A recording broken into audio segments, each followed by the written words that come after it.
and welcome to the Cheer Up Podcast. I'm your host, Kara Hunt, and with me today is author, speaker, podcaster, and my co-host of the Cheer Up Podcast, Sherry Swalwell. How are you doing this morning, Sherry?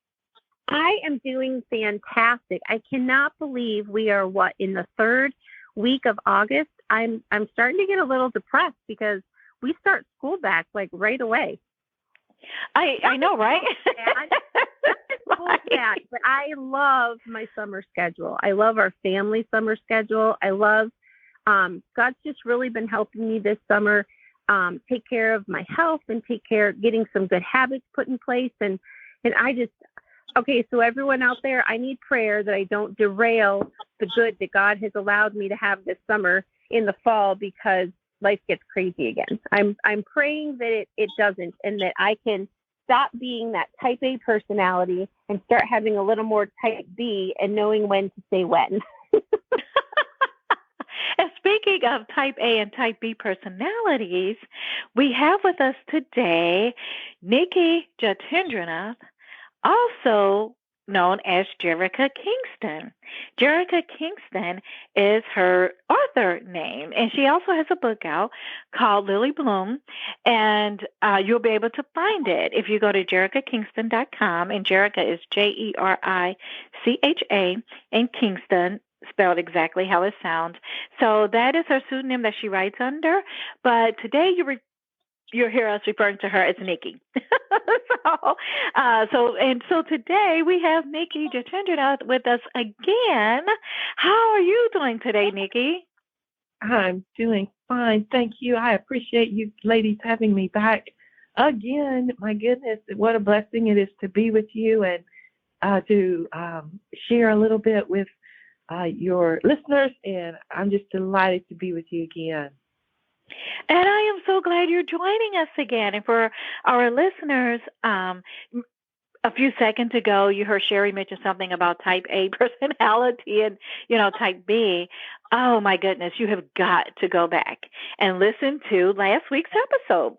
The previous episode to this one, because that is where the three of us really discussed what it's like to be in a marriage to where one person may be a type A, another may be a type B, and how to work successfully together necessarily in that marriage. And not only just in marriage, but also like in familiar relationships and and things like that. So we just kind of discussed the type A and type B, and it's in a previous episode. So be sure to go to your any major podcast platform. You'll be able to subscribe and download it.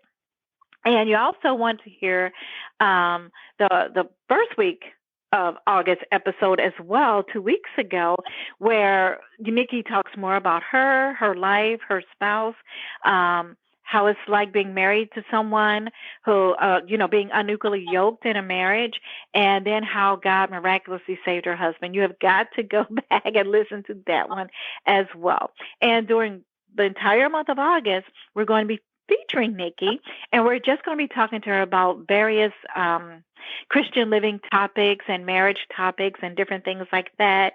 And she's just such a joy to be around, and we're just having so much fun doing August with her, here on the podcast and everything. So, but I just want to remind everyone that we're also on every social media platform: Facebook, Instagram, Twitter, and a couple of others. So if you want to look up Cheer Up Podcast, you can just type in that phrase, and you should be able to find us on social media. We also have a private Facebook community. A public Facebook community on Facebook. So if you just go into Facebook, type in Cheer Up Podcast under groups, you'll see us. And if you want to join, just hit the join, and we'll be able to add you in. There are no questions, no secret questions or anything like that, and we'll gladly be able to put you in. If you have questions for either me or Sherry or Nikki or any other topics that we will be discussing or have been discussing throughout the month of August, email us at cheeruppodcast@gmail.com. Again, that's cheeruppodcast@gmail.com. And we will get back to you very, very quickly. So today, though, the topic we are going to be talking about is a little bit different than the ones we've been talking about before, but not so really, not really that different, because it all kind of goes under the category of what I call Christian living. Don't you ladies think? I do. Mm-hmm.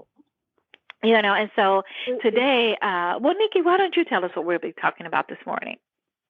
Well, sure. I thought that this would be quite a topic to discuss. The fallacy of the world's love yourself first mantra. Basically, when we think of the word fallacy, we're talking about something that is incorrect or just a downright lie. So I am trying to spread a little light on why it's wrong to love yourself first. Now, did I say it's wrong to love yourself? No, not even the Word of God says to not love yourself, because in the Shema, the Lord tells us that first we must love the Lord our God with all our heart, soul, mind, strength. And second, to love your neighbor as yourself. So yes, we are supposed to love ourselves, but we are to love God first, then others, as we love ourselves. And so this is the exact, this is the outline that we want to follow as we follow Christ in our Christian living. Oh, absolutely. And I love the way that you put that. We first, as Christians, seek first the kingdom of God in everything, above our husbands, above our children. He is truly our first love. So what did you want to say to that, Sherry?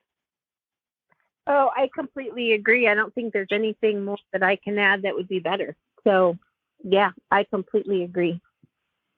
So, Nikki, give us an example of what you mean by self-love and putting yourself first. Oh, heavens, how far do we need to look? Okay. for those who, if you get in your car and you drive down the street, there is someone in a vehicle either tailgating you or speeding, weaving in between vehicles. And that person, what they're actually saying is, I don't care if I harm anyone else to get to where I want to go first. It's me first. There's a saying in the world, all for one and I'm the one. We're not living like that. That's not what the Bible tells Christians to live like. So that's one example. Anything that you see, a commercial on TV, gosh, you're worth it. Oh, you deserve it. Right. You deserve it. So it's amazing that the way the world, and it's so easy to fall into these little traps, isn't it? I mean, it can happen to us as well. I mean, have mercy. If there's an emergency and, we get a call and something's happened and we need to rush somewhere, I know we can be guilty as well, but we have to stop. We have to say, okay, Lord, nothing has happened to me today that is not within your sovereign plan, and you are with me, and there's no reason for me to fear. There's no reason for me to worry. Travel with me and don't let me do anything foolish. I mean, we have an advocate. We can cry out to him. We don't need to put ourselves first and endanger other people. The only thing that loving myself first has ever accomplished for me is to make me bitter when my expectations are not met, is to make me depressed when life isn't going the way that I think it should go. I mean, it's a total lie. It's a lie from the father of lies, really, that we should love ourselves before anyone else. And I know we've probably seen the acrostic of joy.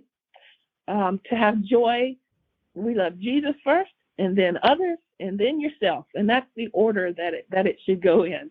JOY. So don't fall into the trap of loving yourself first. It will only lead to misery, really. I mean, there's really, oh my, it's so depressing just to even think about it.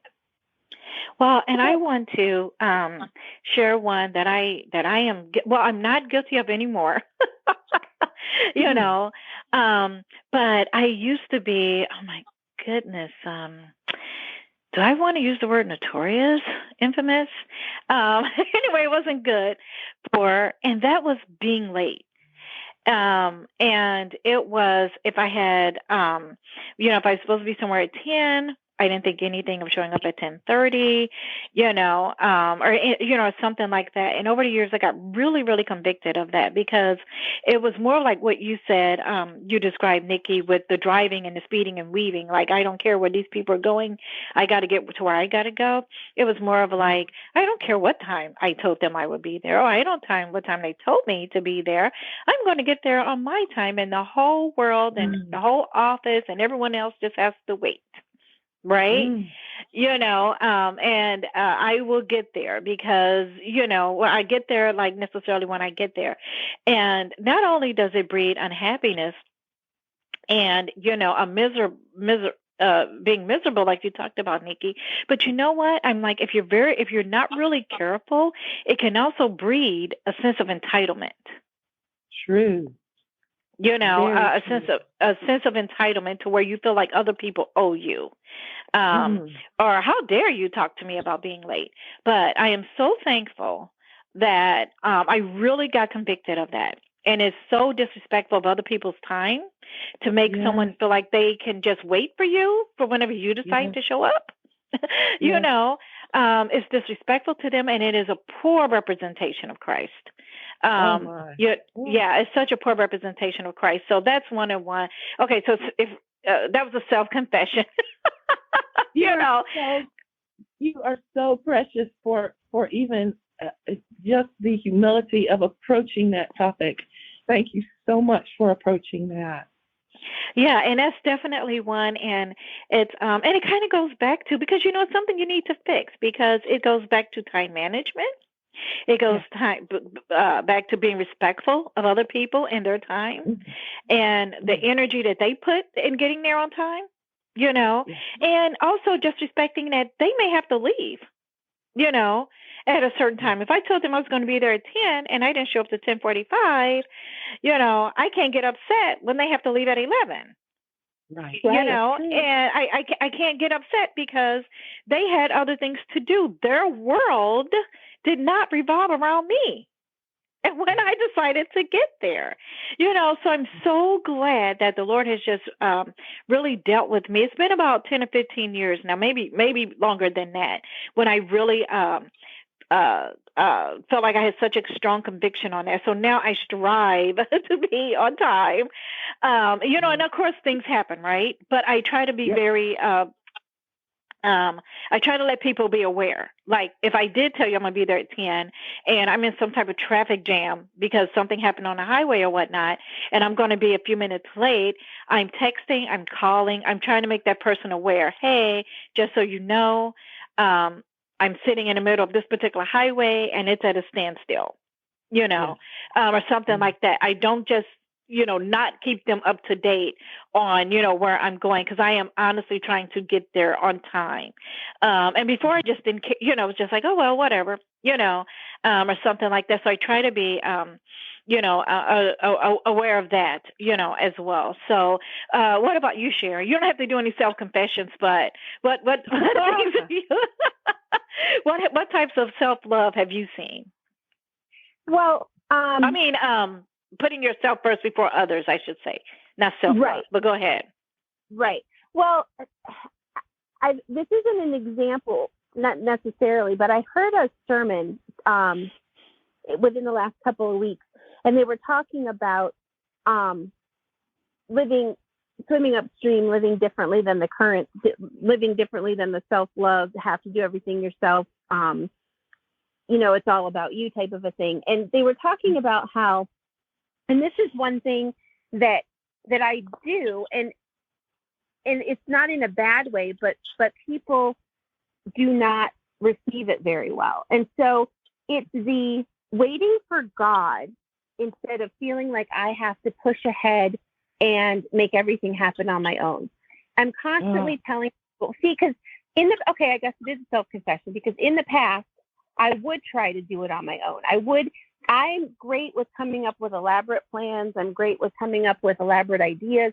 I'm great with pushing through. In fact, I will give an example. So I lost a job about 7 years ago to technology, and I was given, I think, a 3-week notice. So I came back from quote unquote Christmas break.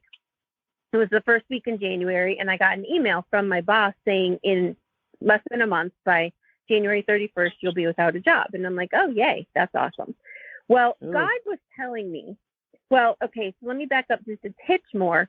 Most people who've listened to the podcast know that I've told this part of the story before. In 2006, the fall of 2006, I went to a women's Bible study, and we were talking about how to trust God.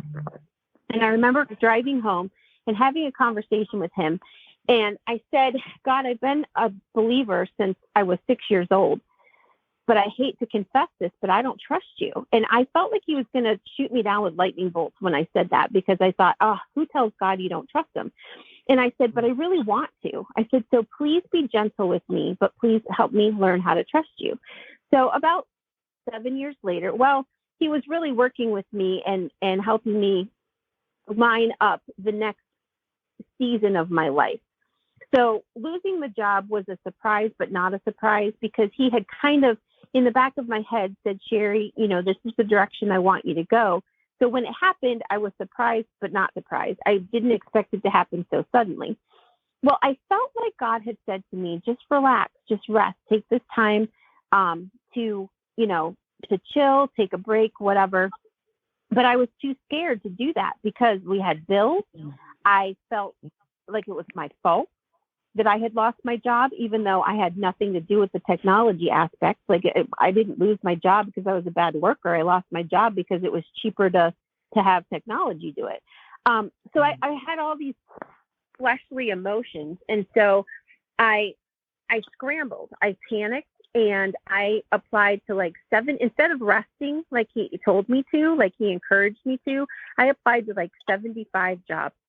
I was desperate. Oh, wow. And 2 people got back to me of those 75. Talk about wasting time. And one of them hired me.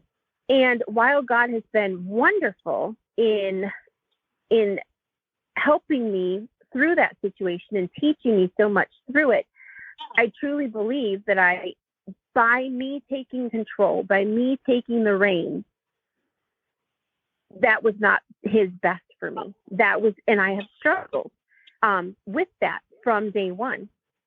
And because of that lesson, because of having to learn it the hard way, I have now realized I do not apply for jobs.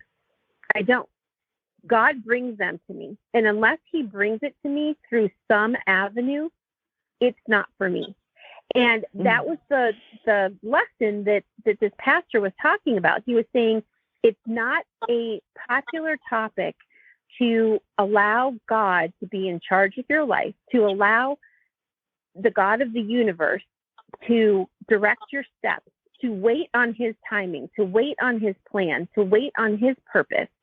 Instead, culture tells us that we're supposed to do it ourselves. So we're supposed to take the reins, or what, my phrases are always horrible, but we're supposed to take the bull by the horns. There we go. We're supposed to take the bull by the horns. We're supposed to just charge forward, and we know what's best for us. Well, in my life, I have learned no. If it's my idea, it's probably not a good one. I need to cover it in prayer. I need to fast.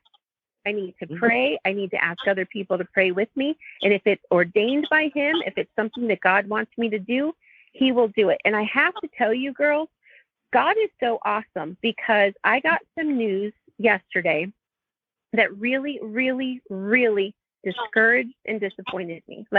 I was up at 2:00 this morning having a panic attack, which I haven't had those very often.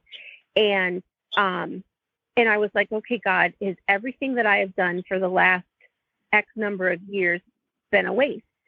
And I was really, really struggling.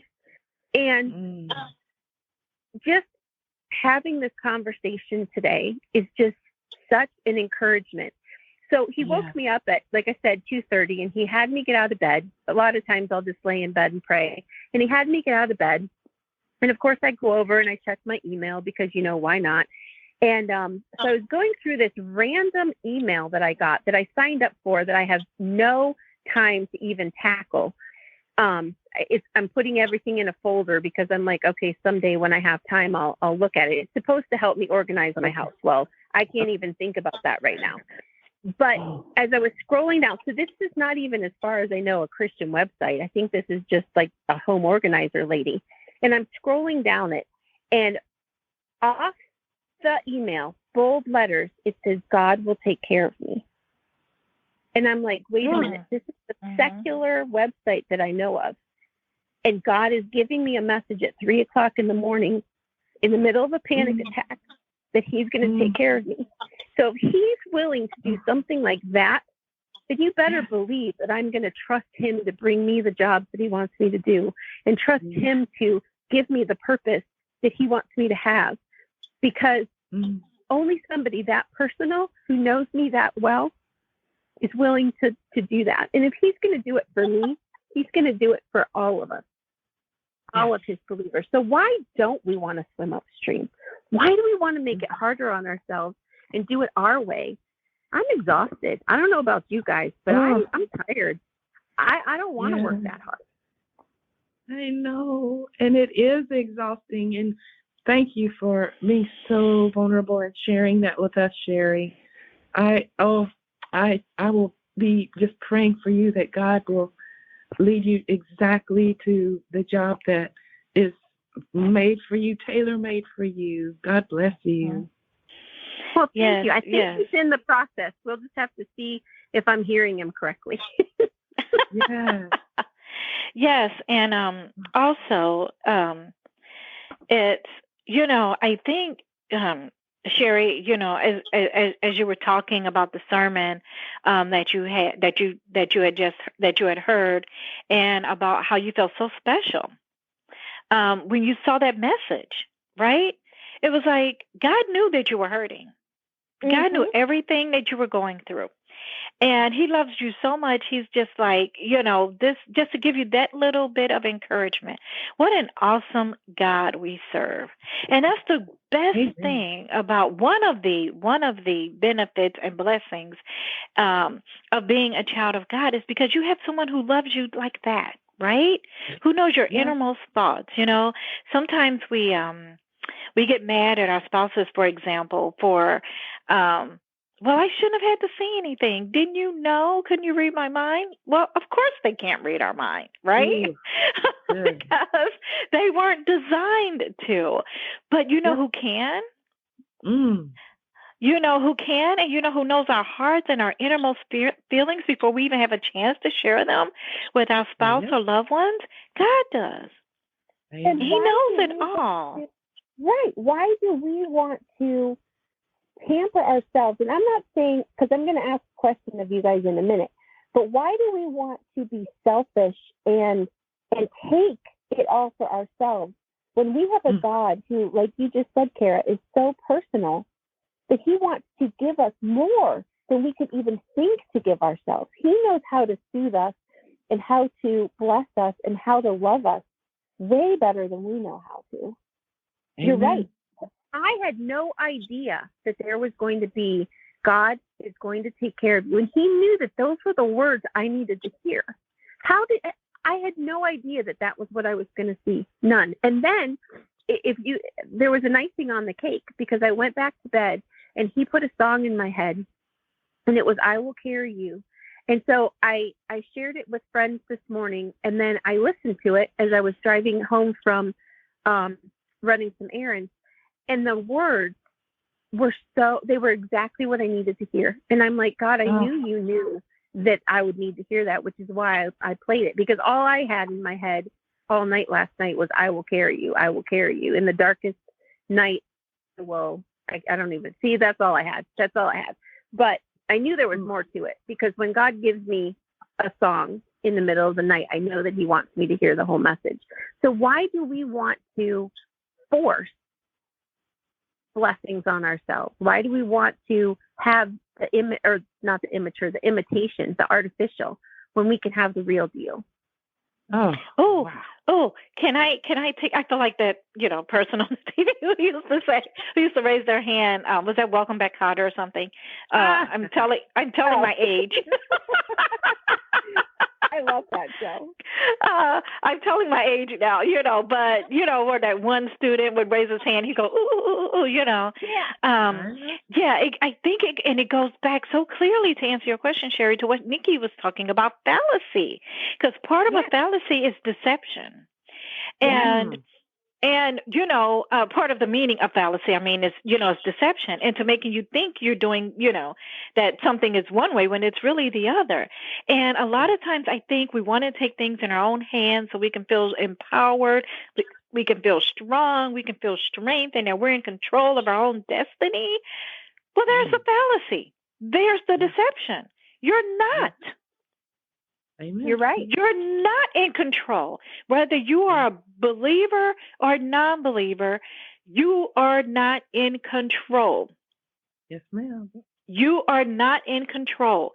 So all of those mechanics that we do to try to make it look like I'm in control of my own life, I'm in control of my own destiny, I'm going to take the bull by the horns, like you said, Sherry. I am going to make this happen, and I am going to do that, and I am going to do this. And you get into it, and you're like, whoa, wait, what am I doing? And this wasn't supposed to happen.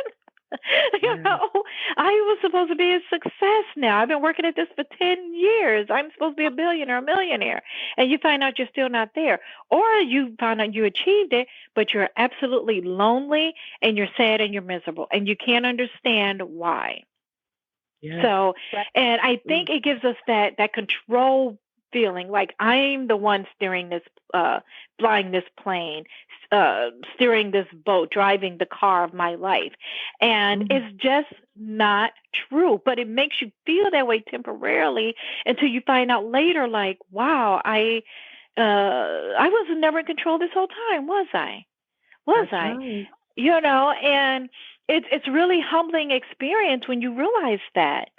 But you can, as a believer, we can embrace that and say, I am so glad I'm not in control of my own life.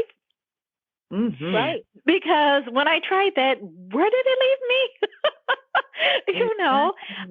So we can embrace that. And I know there are those who want to fight against that. And Carol, what are you saying? You're setting women back and people back hundreds of years, and all this other type of stuff to where, we can't be responsible for all this and we can't be responsible for all that. No, what I'm telling you is a biblical truth. You are not in control. It is a fallacy. Yeah. And the sooner that you embrace that and believe that, the better off you'll be. Okay, I'm done. Your turn, Nikki. Well, wait, Nikki, I have a question. I have a question that I want to throw out to both of you. So going back to that cultural, I have to be in charge, I have to be in control, I'm in charge of my own happiness, I'm in charge of my own self-love, et cetera, et cetera. What is, because you said at the beginning, Nikki, that it doesn't mean don't love yourself. It just means don't love yourself in a ungodly or unbiblical way.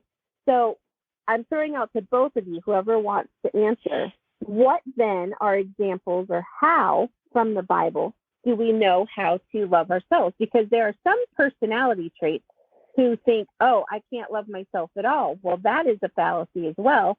And that's just as, if not more harmful than loving yourself too much. So what's the balance, and how do you judge how to love yourself the healthy way versus, well, we're just going to go the healthy way. So how do you love yourself the healthy way? One of the things is that God is the one who knows the end from the beginning, which means he's also sovereign. God is in control over everything. And if you trust God, you trust God. Okay? Yeah. And that means, right? So, Sherry was talking about how do we know the good self-love from the bad self-love? There's a scripture, and I believe it's in Proverbs. I am not 100% on that. You ladies correct me if I'm wrong, where it talks about, as a man thinketh in his heart, so he is, right? Mm-hmm. And so if you think negatively about yourself, and it will start to penetrate your heart. And so you are to think positively about yourself. Well, what positive things, Kara, can I think about myself? Okay, God is sovereign.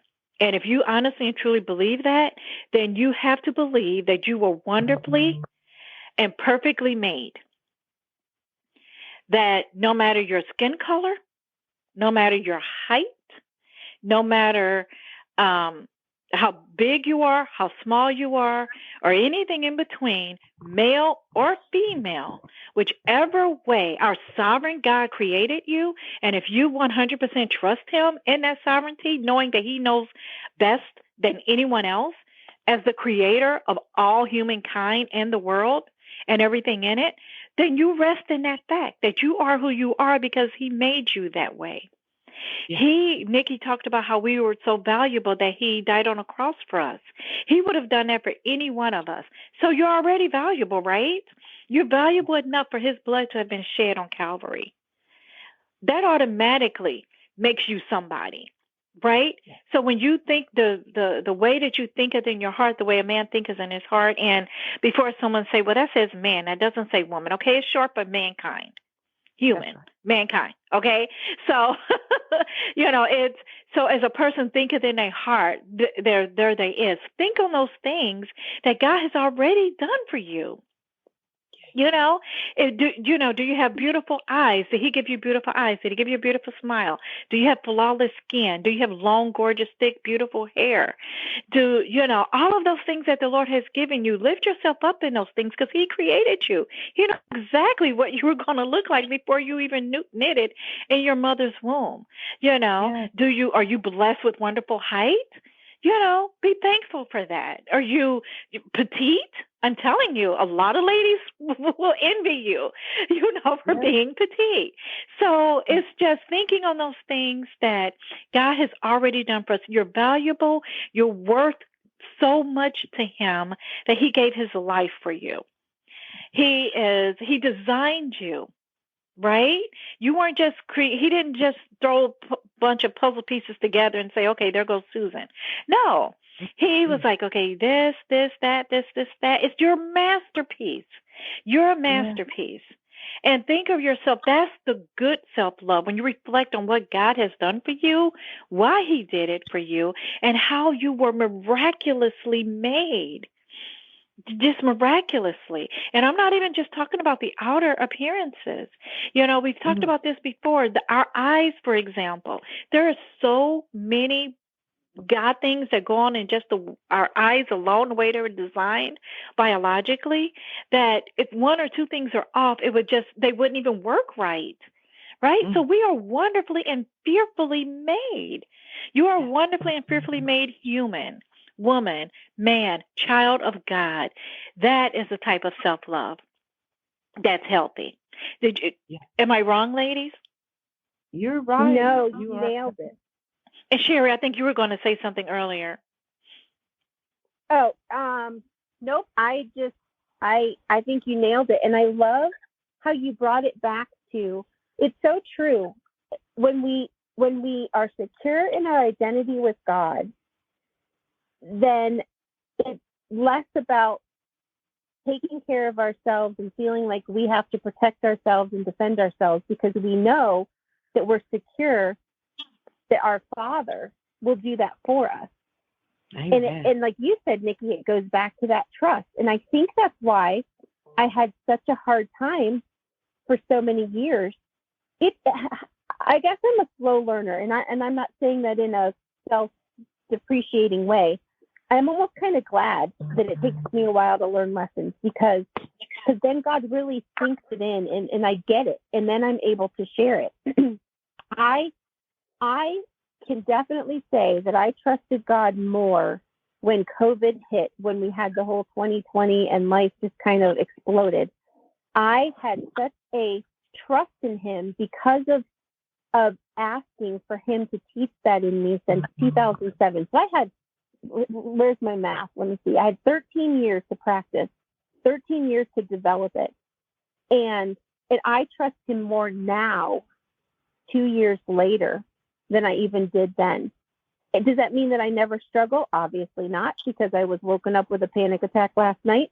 Does it mean that I didn't remember that God loves me and that he has a plan? But I sure love having mentors around, you and both of you ladies this morning, to remind me of the big picture, of the heavenly perspective, that it's all about God's timing and not my timing. I think that's the key right there too, is that we want everything and we want it now, or we want it yesterday. Yeah. Well, you know what? I am so grateful that God didn't give me what I think he's still giving me yesterday, because I would not have been able to steward it well. I would not have appreciated it, and I would have probably blown it. I'm glad that he's taken the time with me so that I can do it right, because I want to stay humble. I want to always give him the glory. I want to always make sure that he is the one that shines and that I'm just the secretary in the background. And I don't know if I would be that successful at that if he hadn't grown me through the experiences that he has over the last 13 years, 15 years, whatever. Me and my math, they're not very good. But I'm telling you, I could sit here and just listen and soak up your ladies' wisdom all day long. I am so, so grateful, Nikki, that you have joined us, and I'm glad that you're not done yet. We have 2 more with you. Kara, I always love having conversations with you. We get on the phone for 5 minutes and we're on for an hour and a half. So,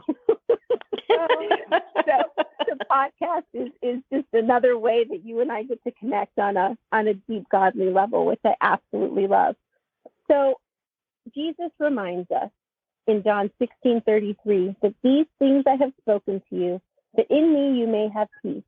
You know, there is nothing like God's peace. And when we can just sit and just reflect on that even for a few minutes, that in the midst of all of the tribulation and trials that we will experience, the reason we can have good cheer is because of the peace that he gives us and the promise of knowing that he has overcome the world. Please go visit jericakingston.com. That's Nikki's website. And I love her book. I bought it. I can't wait for a sequel or for a next one or even a different standalone one. I don't care. But Nikki, I hope you're writing, because I absolutely loved your story. And Kara, thank you, Sherry.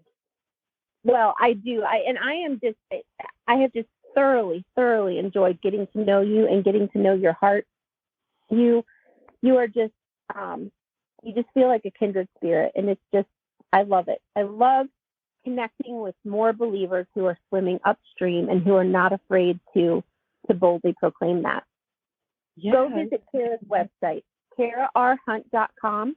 She has another new book out, Kite, and trust me, you're going to love it. Go check it out. If you haven't picked up Paper Dolls yet, you will want to do that one first, because that gives you a whole overview of all the amazing women in this series, the Habakkuk series. I know some people say Habakkuk. I had to think for a second which one to say. So Habakkuk or Habakkuk, but that series, it's amazing. And then if you want to come over to my website, you can check out sherryswalwell.com. I have a membership that I would love for you to check out and to join. I have books on there if you are looking for encouragement through devotionals, if you're looking for a biblical message through Christian fiction. Check out all those things over there.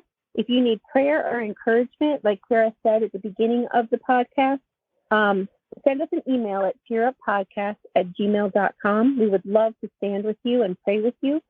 Or if you want to join the community and talk to more people than just us, head over to the Facebook group, Cheer Up Podcast. Join that, and you'll have all kinds of exciting things to do over there. We, again, are so glad that you were here. Please come back next week. Kara and Nikki are going to be talking, and they're going to share more from their heart. And I will not be a part of that one, but I will be there in spirit, and I can't wait to listen to it just like the rest of you. So come back next week. We're so glad you're here, and have a great last few weeks of August.